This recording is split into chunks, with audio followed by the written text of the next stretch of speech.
ہیں۔ اچھا مصعب، یہ جو غسل کے معاملات ہیں اس میں کیا حکم کیا ہے، بنیادی طور پر کیا احکامات ہیں؟ اور اس سے پہلے ایک اور سوال بھی، جیسے ہم تصویر کی بات کریں، کچھ لوگ ویڈیو کال بھی کا بھی ایک ہے کہ اگر کوئی شخص نہیں پہنچ پایا تو وہ آخری مرتبہ کہتا ہے، اگر اس کا کوئی دوست ہے، قریبی عزیز ہے، وہ بیرون شہر ہے، شہر سے اس کی استطاعت نہیں ہے کہ وہ اس کے جنازے میں شریک ہو پائے یا اس کو دیکھ پائے، یا کوئی بیرون ملک ہے وہ آ نہیں سکتا ہے، تو اس سلسلے میں کوئی اجازت ہے یا پابندی ہے؟ دیکھیں، اگر تو ہم فی زمانہ دیکھیں تو ویڈیو اور یہ جو تصاویر ہیں جو موبائل کے اندر ہوتی ہیں، اس کے اندر اتنے لوگ وہ اس کے اندر ملوث ہو چکے ہیں، یا یہ کہہ لیں کہ عموم بلوہ ہو چکا ہے، کہ اگر ہم یہ کہہ دیتے ہیں کہ جی ویڈیو دکھانا اور دیکھنا یہ بھی شرعاً جائز نہیں ہے، تو پھر جتنے بھی اسلامک پروگرام چل رہے ہوتے ہیں وہ بھی سوالیہ نشان بن جائیں گے۔ آپ کا درس و تدریس والے جتنے معاملات ہیں وہ سب کے سب ختم ہو جائیں گے۔ اس لیے جو آج کے علماء ہیں انہوں نے بہرحال اس چیز کی اجازت دی ہے کہ ویڈیو کال کی حد تک یا جو موبائل کے اندر چیزیں ہوتی ہیں ان کی اجازت ہے، اس میں کوئی کباط نہیں ہے۔ کسی کا آپ نے چہرہ دکھانا ہے، اور ظاہر ہے کہ اتنی دور سے وہ بندہ چلے گا آ کے صرف میت کا چہرہ دیکھنے کے لیے، تو اگر آپ اس کو ویڈیو کال کے ذریعے دکھا دیتے ہیں تو میرا خیال ہے اس میں گنجائش ہونی چاہیے، سہولت۔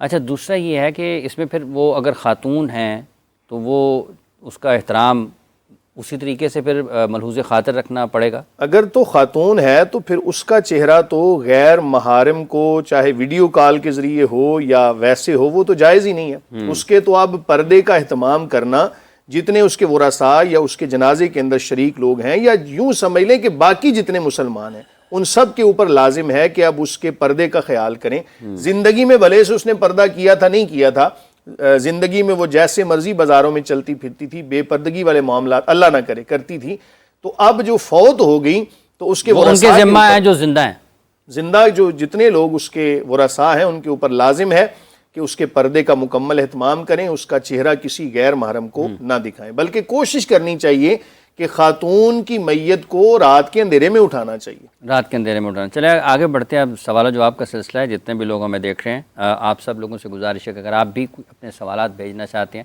تو ہمارا واٹس ایپ نمبر اس وقت آپ اپنی ٹیلی ویژن اسکرین پر، موبائل اسکرین پر دیکھ رہے ہوں گے، آپ وہ سوالات بھیجیں اور آپ کے جوابات پھر ہم اپنے مفتیان کرام سے لیں گے۔ ایک عبداللہ ملک صاحب کا علامہ صاحب سوال ہے کہ رفع دین کی جو حیثیت ہے وہ کیا ہے، لازم ہے، نماز میں نہیں ہے، بنیادی طور پر اس بارے میں حکم کیا ہے؟ دیکھیں، ہمارا موقف تو یہی ہے کہ افتتاحی صلاۃ یعنی نماز کے شروع میں تکبیر تحریمہ کے وقت رفع الیدین کرنا سنت ہے۔ اس کے بعد رفع الیدین ہمارا نقطہ نظر جو فقہائے امت سے ہم تک پہنچا، خصوصاً امام اعظم ابو حنیفہ علیہ الرحمہ کا جو نقطہ نظر ہے، جو تعبیر اور تشریح ہے، کہ نبی کریم صلی اللہ علیہ وسلم نے افتتاح صلاۃ کے وقت رفع الیدین فرمایا، اس کے بعد رفع الیدین ترک فرما دیا تھا۔ لیکن اس میں یہ عرض کر دوں آپ کے توسط سے کہ تشدد اختیار کرنا مناسب نہیں ہے۔ تشدد کس طرح سے؟ رفع الیدین کرنے پر آدمی یہ کہے کہ رفع الیدین ہی اصل ہے، یہی کریں گے، ترک رفع الیدین سے نماز نہیں ہوتی یا خلاف سنت ہے، یہ نقطہ نظر امت کے اندر انتشار کا سبب تو بن سکتا ہے، اتحاد کا سبب نہیں بن سکتا۔ ہمارا نقطہ نظر، ہم ترک رفع الیدین والے ہیں، رفع الیدین کے قائل نہیں ہیں، لیکن اس کے باوجود قائلین رفع الیدین کے لیے سخت نقطہ نظر یہ نہیں ہے، وہ اگر کرتے ہیں تو نبی پاک صلی اللہ علیہ وسلم نے فرمایا، اور ایک خوبصورت جو بات اپنے بڑوں سے سنی کہ اللہ کریم کو اپنے حبیب کی ہر ادا اتنی پیاری ہے کہ وہ قیامت تک وہ ادا ہوتی رہے گی۔ ہمارا نقطہ نظر یہی ہے کہ رفع الیدین کے بغیر نماز وہ زیادہ باعث ثواب، زیادہ افضل و اولیٰ ہے، اور رفع الیدین والی نماز جو پڑھتے ہیں نماز ان کی بھی ہو جاتی ہے۔ ہم یہ نہیں کہتے کہ رفع الیدین سے پڑھے جانے والی نماز نبی صلی اللہ علیہ وسلم سے ثابت ہے، مختلف جس طریقے سے ہم دیکھتے ہیں، اگر ہم حرم میں بھی دیکھتے ہیں وہاں پر بھی، اور پاکستان میں بھی آپ کو ایک مخصوص حلقہ ہے لوگوں کا جو کہ رکوع جانے سے پہلے، رکوع کے بعد بھی فرماتے ہیں، تو نبی کریم صلی اللہ علیہ وسلم سے ثابت ہے۔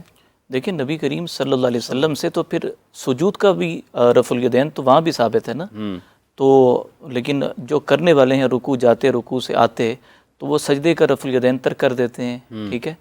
تو اسی طرح ہم یہ کہتے ہیں کہ اگر آپ نے وہاں ترک کیا تو ہم یہاں ترک کر دیتے ہیں، ٹھیک ہے نا. وہ سنت سے ثابت کرتے ہیں نا، تو ہم بھی یہ مطلب آپ جس بھی خیال کے اوپر ہیں، اگر آپ کا یہ خیال ہے کہ وہ کر لیں گے تو بھی نماز ہے، اگر آپ نہیں کر رہے ہیں تو بھی نماز کی حیثیت کے اوپر کوئی فرق نہیں ہے. نہیں، بالکل بھی نہیں، کہیں بھی نہیں ہے. ہمارے یعنی علماء کا نقطہ نظر یہی ہے.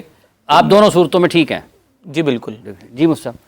دیکھیں، رفع الیدین کا کرنا یا نہ کرنا یہ احادیث مبارکہ کے اوپر ڈیپینڈ کرتا ہے. جو لوگ رفع الیدین کرتے ہیں وہ بھی ظاہر ہے احادیث پر عمل کر رہے ہیں، اور جو ترک رفع الیدین کرتے ہیں، یعنی رکوع سے اٹھتے ہوئے یا رکوع میں جاتے ہوئے رفع الیدین ہاتھوں کو یعنی نہیں اٹھاتے، تو وہ بھی حدیث پر عمل کرتے ہیں.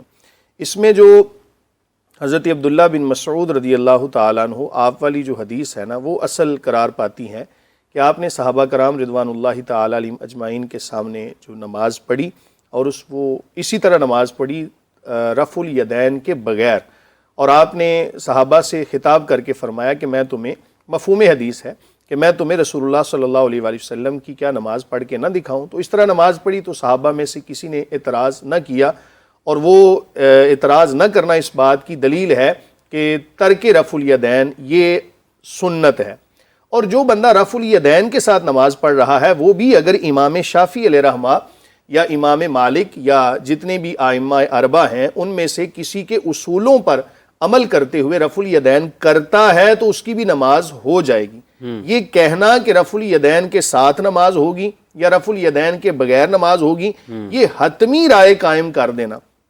اب اس میں دیکھیں نا، حضرت امام شافعی علیہ رحمہ آپ کا عمل دیکھیں کہ آپ اتنے بڑے مجتہد ہیں اور آپ کے جو مقلدین ہیں، آپ کے ماننے والے کثیر تعداد میں ہیں.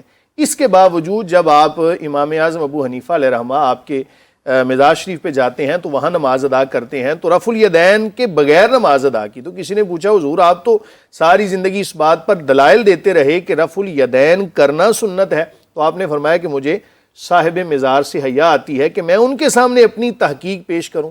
تو اس سے ثابت ہوتا ہے کہ حضور نبی کریم صلی اللہ علیہ وآلہ وسلم کی کوئی بھی ادا ہے وہ تا صبح قیامت جاری و ساری رہے گی. رفع الیدین کے ساتھ نماز پڑھنے والے بھی تا صبح قیامت جاری رہیں گے، اور اسی طرح جو اس کے بغیر پڑھتے ہیں وہ نماز بہرحال ہو جائے گی. محمد سلطان صاحب کا سوال ہے کہ نماز فجر کے بعد کوئی قضا نماز پڑھی جا سکتی ہے؟ جی بالکل، نماز فجر کے بعد قضا نماز پڑھی جا سکتی ہے، لیکن عند الاحناف سنت اور نوافل نہیں ہے جب تک کہ اشراق کا وقت نہ ہو جائے. لیکن قضا نماز پڑھی جا سکتی ہے؟ جی قضا نماز پڑھی جا سکتی ہے، لیکن قضا نماز پڑھنے کا بھی جو مطلب معاملہ ہے وہ اس طرح سے کہ مسجد میں باجماعت نماز ادا کی اور فوری بعد بندہ قضا نماز پڑھنے لگ جائے مسجد میں ہی، جو نمازی حضرات تشریف لائے ہوئے تھے ان کے سامنے، تو اسے علماء نے مکروہ لکھا ہے. کیونکہ اس کے بعد تو ہمارے ہاں سنت اور نفل نہیں ہے. تو ایک آدمی وہ قضا نماز اپنی پڑھ رہا ہے تو اظہار کر رہا ہے بھئی میں نے نماز کو قضا کیا ہے، اور نماز قضا کرنا یہ کوئی اچھا عمل نہیں ہے. ٹھیک ہے، لیکن پڑھی جا سکتی ہے. جی پڑھی جا سکتی ایسے ہے. مفتی صاحب 3 اوقات کے علاوہ جب بھی آپ چاہیں قضا نماز ادا کر سکتے ہیں، لیکن اصل چیز وہی ہے کہ اپنے اس گناہ کو، اس قضا کرنے والے گناہ کو، کیونکہ نماز کی ادائیگی کا اللہ تعالیٰ نے حکم دیا تھا، یہ قضا کر رہا ہے تو اس گناہ کو چھپانا چاہیے. 3 اوقات کون سے ہیں؟ کہ جب سورج نکل رہا ہو، جب سورج غروب ہو رہا ہو، یا سورج زوال پہ بالکل سر پہ. ان 3 اوقات کے علاوہ جب بھی آپ کو موقع ملے قضا نماز پڑھ سکتے ہیں.